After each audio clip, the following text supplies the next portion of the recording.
कंजूस बहू की दावत। मानवी ने हमेशा से ही बचत करना सीखा था, लेकिन उसकी बचत की आदत कब कंजूसी में बदल गई उसे ही पता नहीं चला। कैसे, आइए देखते हैं। मानवी बहू, मैंने तुझे 1 बाल्टी पानी गरम करने को कहा था, तूने आधा बाल्टी पानी ही गरम किया, क्यों? वो माँ जी, गीजर खराब हो गया है ना, तो गैस में पानी गर्म करना पड़ता है। 1 बाल्टी पानी के लिए बहुत सारी गैस वेस्ट हो जाएगी ना, इसलिए मैंने आधी बाल्टी पानी ही गर्म किया। और वैसे भी बेफिजूल का पानी खर्च करना अच्छी बात थोड़ी ना है। आधी बाल्टी पानी नहाने के लिए बहुत होता है माँ जी। सास कभी पानी को देखती तो कभी बहू को। अब घर की सारी चीजों का हिसाब किताब जो बहू संभालती थी, उससे क्या बहस करती, इसलिए वो मानवी से कुछ नहीं कहती और ठंडे पानी से नहा लेती है। बहू 10 बज गए, अभी तक नाश्ता क्यों नहीं बना? माँ जी, सुबह उठकर नाश्ता बनाओ, फिर दोपहर का खाना बनाओ। मैंने सोचा क्यों ना ब्रंच किया जाए, आजकल वैसे भी ब्रंच का जमाना है। ब्रंच क्या होता है बहू? माँ जी, ब्रंच यानी कि ब्रेकफास्ट और लंच का मिक्स। हम नाश्ता ना करके डायरेक्ट खाना खा लेते हैं।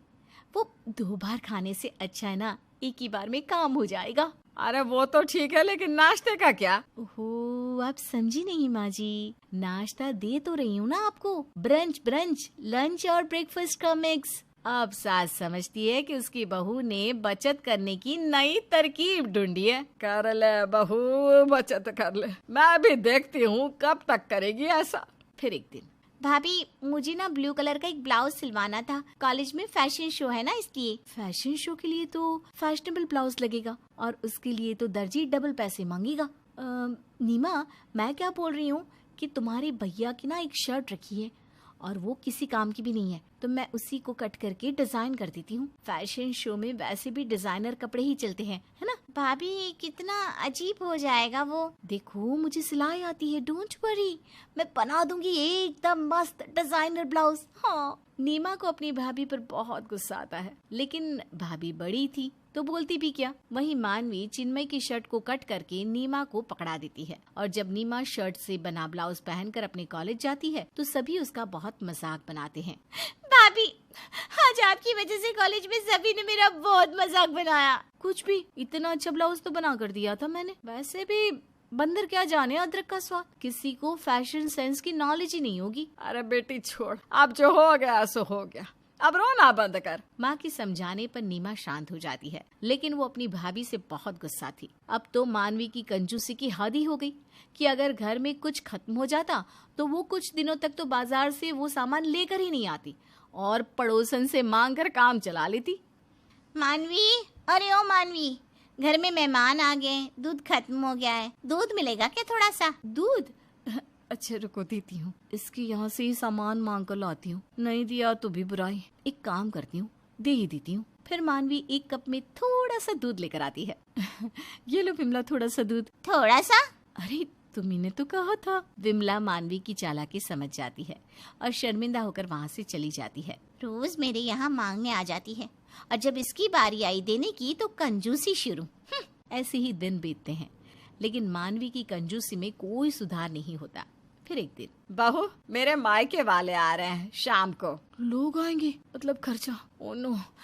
माँ जी एक काम क्यों नहीं करती, आप ही मायके चली जाओ ना, बहुत दिन हो गए ना गए हुए। वो लोग आएंगे तो एक गाड़ी से कितने ही लोग आ पाएंगे, और आप जाओगी तो इसी बहाने पूरे घर से मिल लोगी, आस पड़ोस वालों से भी मिल लोगी, है ना? बात तो तू ठीक कह रही है बहू, मैं ही चली जाती हूँ। अब सास मायके जाने की तैयारी शुरू करती है, जिसके लिए वो बाजार से ढेर सारी शॉपिंग करके आती है। ये देखकर तो मानो मानवी को हार्ट अटैक ही आ जाता है।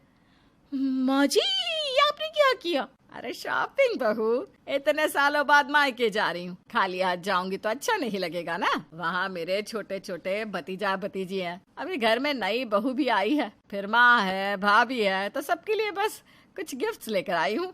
उन लोगों को आने के लिए बोल ही देती, फिर भी ठीक था। मेरा ही दिमाग खराब था जो मैंने इन्हें मायके जाने की सलाह दी, दुगना खर्च करा दिया। वहीं सास मजे से मायके चली जाती है और कुछ दिन वहीं रहकर आती है, जिसके कुछ दिन बाद एक दिन अचानक से बहू की तबीयत खराब हो जाती है। अरे क्या हुआ बहू, तू बार बार उल्टियाँ क्यों कर रही है? सब ठीक है ना? माँ जी पता नहीं क्या हो गया है, सुबह से उल्टी हो रही है, चक्कर सा आ रहा है। जब सुबह से दिक्कत है तो डॉक्टर के पास जाना चाहिए था ना, तूने बताया भी नहीं। चल मैं तुझे ले चलती हूँ। नहीं माँ जी, मैं ठीक हो जाऊंगी। अभी भी इसे पैसे बचाने की सोच रही है, कंजूस कहीं की। जब बहू जाने को तैयार नहीं होती तो सास फोन करके डॉक्टर को घर ही बुला लेती है। जब डॉक्टर घर आते हैं और बहू का चेकअप करते हैं। मुबारक हो, आपकी बहू माँ बनने वाली है, खास ख्याल रखिएगा। घर वालों को ये खुशखबरी सुनाकर डॉक्टर वहाँ से चले जाते हैं। वहीं मानवी और पूरा घर इस बात से बहुत खुश होते हैं। कमरे में क्या हुआ? अभी तक तो बहुत खुश थी, अचानक से उदास क्यों हो गई? कुछ नहीं जी, मैं खुशी हूँ। कंजूस हो, यही सोच रही होगी कि बेबी होगा तो घर का खर्च बढ़ जाएगा, है ना? क्या यार, तुम भी माँ बनने वाली हो। एक औरत के लिए इससे बड़ा सौभाग्य क्या हो सकता है? खर्चों से डर रही हो? एक बात बताओ, जब होगा तो लोगों को दावत भी तो देनी होगी, तब क्या करोगी? तब तो पागल ही हो जाओगी तुम।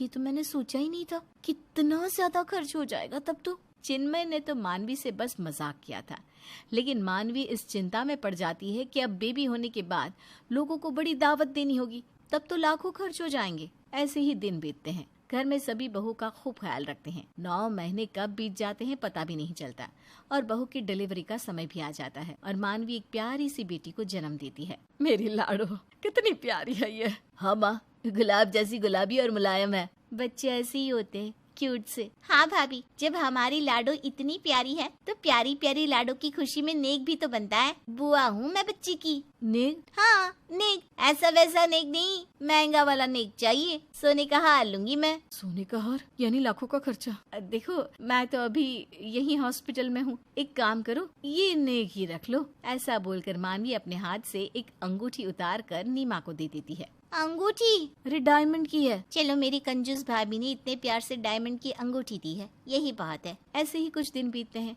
और अब मानवी भी डिस्चार्ज होकर घर वापस आ गई थी। बेटा, आज बच्ची का 6वां दिन है। आज घर में दावत है, सभी को आने को कह दिया है ना? हाँ माँ, डोंट वरी, मैंने सबको कह दिया है। बहू, खाने की सारी तैयारी हो गई है ना? बहू जो कि दावत के खर्चे से परेशान थी। हाँ माँ जी, हलवाई सब आ गए हैं, सारे पकवान बनने लगे हैं। पनीर, चिकन, पुलाव, छोले, पूरी और स्वीट्स में गुलाब जामुन, रसमलाई और आइसक्रीम। अरे वाह भाभी, इतना सब कुछ! आज तो बहुत दिनों बाद इतना सब खा के मजा ही आ जाएगा। कंजूस, अरे इतना सब कुछ बनवाया, यही बहुत बड़ी बात है। अब मैं इतनी भी कंजूस नहीं हूँ माँ जी। अच्छा, कोई मदद चाहिए होगी तो बता देना। जी माँ जी, जरूर। फिर मानवी रसोई में चली जाती है। हे मेरे ठाकुर जी, आज तो मैं बाल बाल बची। इतना सब कुछ बोल तो दिया, लेकिन मैंने तो इनमें से कुछ भी नहीं बनवाया, यहाँ तक कि हलवाई भी नहीं बुलवाया। अब क्या करूँ? अब मानवी सोच में पड़ जाती है कि आखिर करे तो क्या करे। बाहर झूठ तो बोल दिया था, पर अंदर तो कुछ बना ही नहीं था। कुछ देर में सब मेहमान भी आना शुरू हो जाते हैं। अब नीमा और मानवी बहुत अच्छे से सभी को नाश्ता पानी कराते हैं। कुछ देर तक सभी बातें करते हैं। घर में चहल पहल का माहौल होता है और कुछ देर बाद खाने का समय हो जाता है।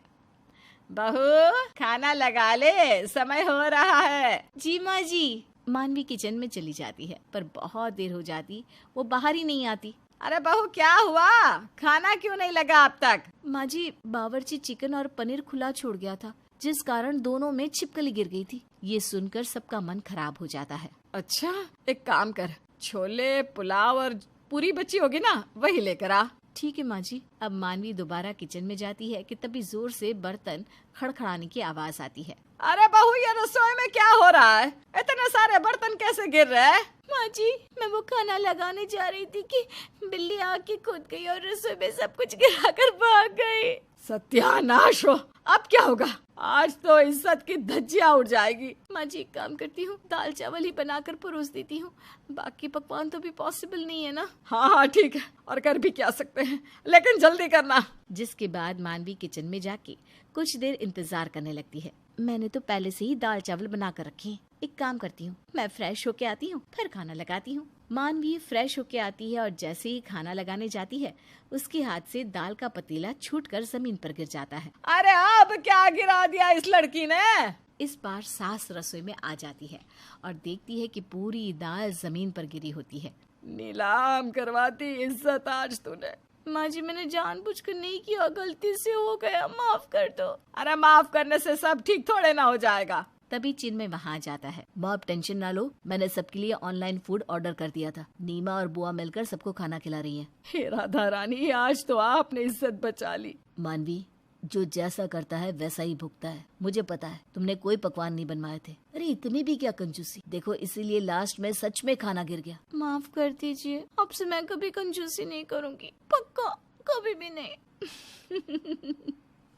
आखिरकार मानवी को उसका करार भुगतना ही पड़ता है। लेकिन क्या आपको लगता है कि वो कंजूसी छोड़ देगी? वैसे आप सबने वो कहावत तो सुनी ही होगी, चोर चोरी से जाए, हेरा फेरी से नहीं।